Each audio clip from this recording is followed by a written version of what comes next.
Ghia. It was made by Volkswagen back in the 60s, obviously, and it was considered Volkswagen's luxury cruiser.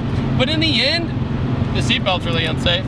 But in the end, it's essentially a bug. The chassis is basically the same as a bug, and a lot of the parts are interchangeable on this car. This motor was actually even less powerful than the one in it now. This is a 1600cc engine, and it still only makes like 50 horsepower. But the catch is that it's only 1,600 pounds. So as you can imagine, a lot of people use this car sometimes as a platform because you can swap different motors into it. A lot of people have done the Boxer motor from Subarus, they've done the Porsche Flat 6s, even 4G63s in these things. And to me, I love the Bug, don't get me wrong, but this is just like dangerous. Now, I love the Bug, but at the same time, I think the body lines of this are much more beautiful, but that's just me. But this thing has so much character and has an amazing story. The owner of this car, though, guys, I'm forgetting it. I don't care anymore. The owner of this car, his great-grandmother had it, and it sat in a field in Utah for 30 years. Once he got the car, he realized, oh crap, it's all rusted out. What should I do with it? So he basically mechanically fixed all the little things. The suspension, it's actually on airbags. One of the airbags leaks a little bit, but it's whatever. Every now and then you can lift it up and down and fix the issue. Bags really made this car come alive in a lot of ways. When these cars are stock, they sit so high that it looks like a rally car, basically. It's so low that when you get out of the car, you literally are on the ground, as you see this flipped, to the point where you have to like do the splits almost to get out.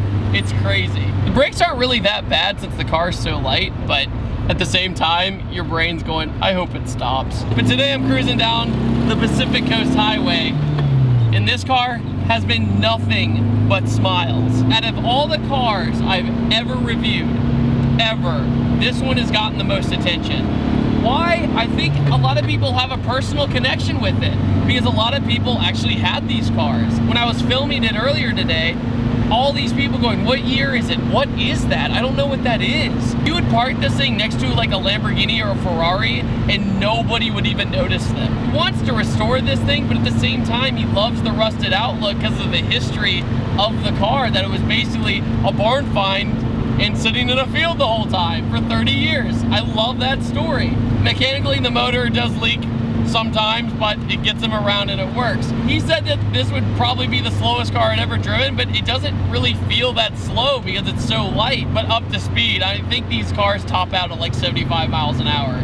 So other than that, yeah, I'm sure it's really sketchy. There's a lot of play in the steering too, as you see, and there's no power steering. So that's something else to be aware of. Oh God. Oh, I cleared it. I don't know how I cleared it, but okay, I'll accept it. A few people have even tried to buy it from him today.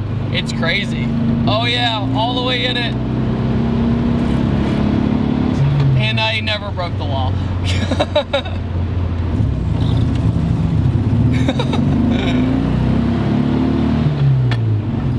So much power. This Mazda 3 ain't want none. Am I pulling? Am I pulling? Oh my God, I'm winning. I'm winning. Come on, go. Pulling bus links. Watch out. Whenever you drive an old car, guys, it's such a different mindset. There's little quirks, there's little kinks you have to work out.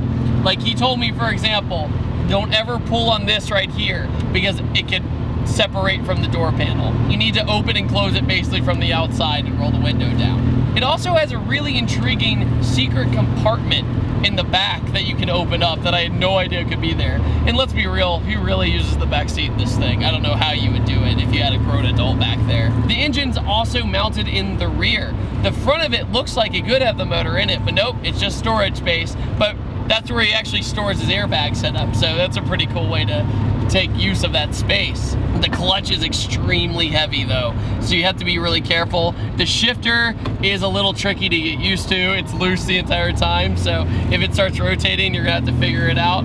But constant thumbs up and peace signs from people. I love it. Like a freaking circus everywhere you go. I've always heard the saying as a car guy, everybody should at least own one old car one time in their life, and I totally understand it. It makes perfect sense. Because even though you might run into problems, even though you might run into issues, it's something that has so much character and personality because you stick out from the rest of the road. It's nuts. And Volkswagen really made a really cool car. I remember one of these was actually in my dorm parking lot when I was in college, and I never knew what it was. I was like, is that a Volkswagen? And you know, I never asked any questions. But now I'm really glad I've learned a lot today about this thing. I think it's super interesting too that the headlights are built into the fender. So that's actually one of the reasons why the bodywork would be so expensive, because a ton of the front end is all one piece.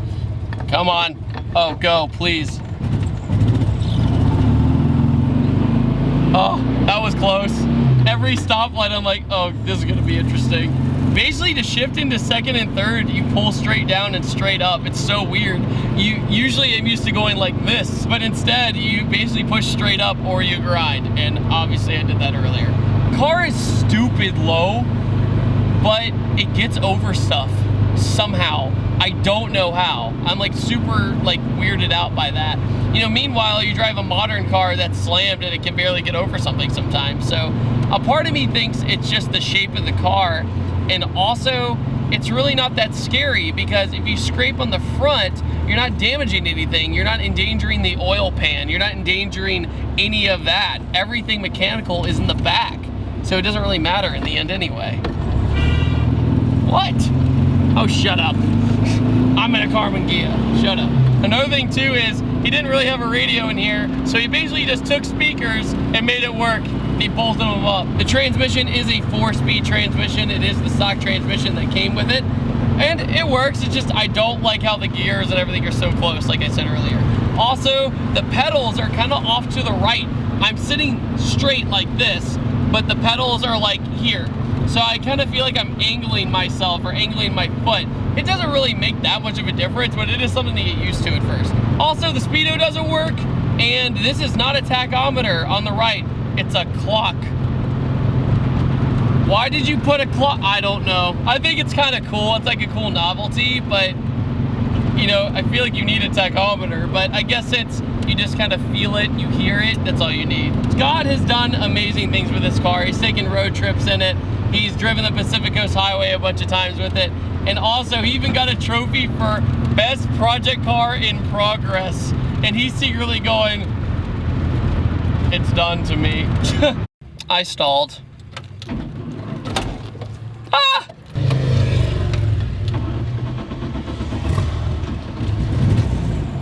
So in order to restart the car, you have to pull the key all the way back. You have to have the gas all the way down and hope you don't kind of lunge forward when the car starts. That's not sketchy at all. Behind me, there's a Volkswagen GTI blowing off every time I shift conveniently. So it sounds like I have a blow-off valve. This car was meant to cruise. It was made to just have a good time. Cruise the California highway or the Autobahn, I don't know. Like I'm coming up to our bridge right now and I can't really be like, oh yeah, I'm gonna do a tunnel run in a Karmann Ghia. It doesn't really work. I mean, I'll floor it and just kind of ease into it and that's all she wrote. But to have a slow car is not bad, and I will tell you why. Having a slow car, the one advantage you have is that you literally have nothing to prove. And that's what Scott loves about this car. Just like, see, look, it just waved at me because it was giving me the, you know, high five. My case in point about performance, look, and get in it, I'm all the way in it. And that's all she wrote. Around a little bit. Oh, there you go. Oh, but that's about it. Brake, please. Stop. Gosh, when you hit a rivet in the road, guys, the whole car just wants to go with it because it's just so light. And on that note, guys, thank you all so much for watching, and I will see you guys next time. Take it easy. Have a fantastic day.